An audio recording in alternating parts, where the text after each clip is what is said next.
At this academy, I'll be doing a female dramatic monologue entitled Tammy's Brother's Dead. Tammy's brother's dead. Billy. I can't believe it. How could Billy be dead when he's only 9 years old? Tammy's family went on vacation, a camping trip in the mountains. Billy apparently tried to wade across the river and slipped and fell and hit his head on the rock. They aren't sure if the rock killed him or if he drowned. Doesn't matter. Dead is dead, no matter how it happened. Billy is the same age as my brother Mark.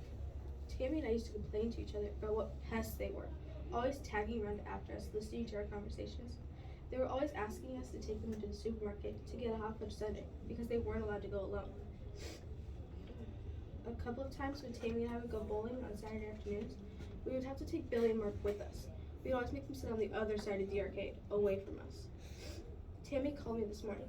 When I answered the phone, I was so surprised to hear from her because she wasn't supposed to get back from her camping trip until next Sunday.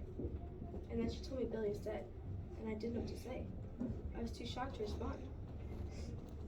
I do remember thinking that I was glad that Billy had ridden the church bus and gotten saved at junior church last year, but I couldn't get the words out. Tammy sounded scared, as if everything had happened too fast, and she didn't know yet how she's going to deal with it.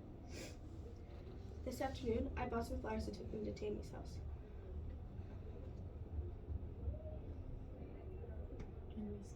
And we sat in her room for a long time and talked about Billy.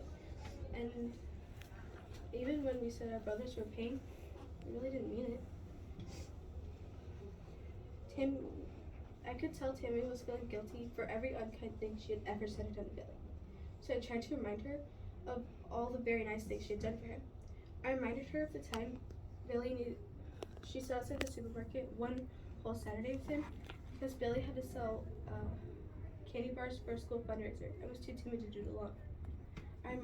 I talked about the time Billy wanted to build a snow fort in the backyard, but we helped him do it even though our hands were half frozen by the time we finished. Tammy didn't cry. I could tell from her that she'd been crying before I came, but she just sat on her bed and talked about Billy, as if he might walk in it at any moment, the way he used to. I asked her about her bicycle. When I got back home, I shut myself in a room for a long time. I buried my head in a pillow and wept. I cried for Billy, who would not get to be a pastor like he planned. I cried for Tammy because I knew her brother was gone and would never return. I cried for myself because I knew that the kind of tragedy that had hit Tammy's family could happen to anyone, even to me. For the first time in my life, I felt vulnerable.